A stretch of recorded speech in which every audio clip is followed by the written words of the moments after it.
warahmatullahi wabarakatuh. Shadaqallahul adzim. Kita meneruskan soal parameter kemusliman, kekafiran, kemusyrikan dan sebagainya.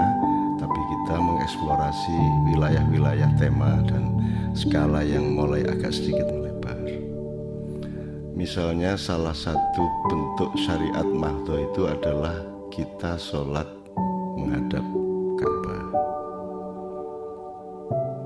Ini juga sudah menjadi bahan pertentangan bahwa kita harus punya presisi sedemikian rupa sehingga masjid-masjid dikasih garis-garis 24,5 derajat barat ke arah utara dan seterusnya, seolah-olah kita bisa benar-benar menghadap Ka'bah. Tapi kalau Anda menghitung bujur dan lintangnya, susah juga kalau menghadap Ka'bah.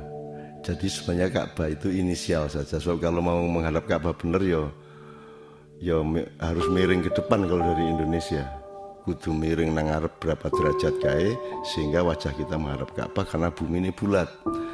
Seandainya bumi ini rata, masih mungkin itu kita menghadap Ka'bah. Jadi aslinya tidak mungkin ada presisi material atau presisi teknis menghadap Ka'bah. Maka kita harus punya parameter, kita harus punya cara berpikir, cara melihat, harus punya metode untuk menemukan hakikatnya ini apa sebenarnya. Nomor satu, memang ditemukan akhirnya bahwa memang harus menghadap Ka'bah. Ya, Ka'bah itu bukan hanya, itu dahsyat, bukan hanya tempat di mana kita mempersatukan wajah kita untuk menghadapkan ke suatu arah.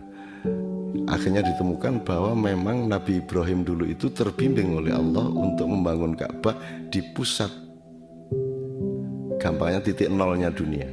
Bahkan kemudian ditemukan bahwa seluruh galaksi dan alam semesta ini titik pusatnya adalah Ka'bah. Dan itu tidak mungkin diteliti secara ilmiah. Dan kalau menunggu penelitian ilmiah, maka baru sekarang orang menentukan Ka'bah. Sehingga semua nabi-nabi dulu malah tidak menghadap Ka'bah. Itu ada penemuan seperti itu, tapi tidak berarti Ka'bah itu Allah. Jadi kalau saya sholat menghadap Ka'bah, bahkan saya sholat di Masjidil Haram ngarep dewe paling depan softnya di depan Ka'bah, orang bisa menuduh alah orang Islam juga nyembah berhala. Nah kita kan tidak nyembah Ka'bah.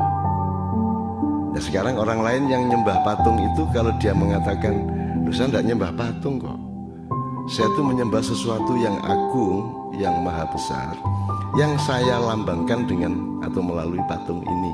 Sama dengan orang Islam melambangkan kebesaran itu dengan Ka'bah. Nah itu bisa juga ada perdebatan seperti itu. Tapi intinya adalah bahwa kita menghadap kiblat itu, kalau saya menyebutnya itu, yaitu Allah menentukan titik administratif supaya orang bisa mempersatukan arah wajahnya di seluruh dunia. Tapi kita tidak menyembah Ka'bahnya, sehingga Ka'bah itu memang suci, tapi tidak usah dituhan-tuhankan, tidak usah disakral-sakralkan sampai seolah-olah kainnya itu berkah sampai kita sobek-sobek, kita bawa pulang ke jadian jimat terus digawe bungkus ake kan gitu. Nah,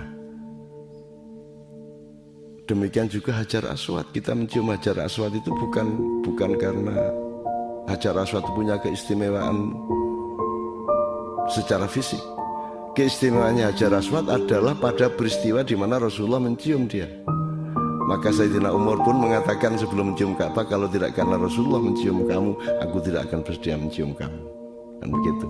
Jadi yang dicium itu semuanya Allah. Yang dicium itu adalah kenikmatan kita di dalam berdialektika dan menyembah atau mengabdi kepada Allah Subhanahu wa Ta'ala. Jadi ini tidak hanya menyangkut Ka'bah, di dalam hal apapun saja sebenarnya kita harus menemukan hakiki dari persoalannya. Kalau tidak kita bertengkar tidak karu-karuan terus menerus gitu, sampai akhirnya nanti ada sertifikasi Ka'bah, sampai ada sertifikasi macam-macam. Nah, itu membuat kita menjadi tidak semakin dewasa, tetapi kita tidak memiliki landasan-landasan filosofis dan hakiki untuk memahami suatu hal, sehingga kita akhirnya menghabiskan waktu secara mubadzir untuk mempertengkarkan hal-hal yang sesungguhnya tidak kita pahami substansinya. Jadi bapak-bapak ibu-ibu sekalian, omongan saya ini juga sekali lagi jangan dipercaya, karena yang justru saya inginkan dengan omongan ini adalah Anda percaya kepada Allah dan memahami Allah. Seandainya Allah dulu nyuruhnya ke Candi Borobudur, ya kita ngadap Candi Borobudur, terserah Allah gitu. Jadi saya mohon dengan sangat kita memperkecil pertengkaran-pertengkaran yang tidak-tidak, dan memperbesar hikmah dari segala perbedaan kita itu, sebagaimana Allah selalu mengatakan ud'u ila sabili rabbika bil hikmah wal mau'izatil hasanah wajadilhum billati hiya ahsan. Shadaqallahul adzim. Assalamualaikum warahmatullahi wabarakatuh.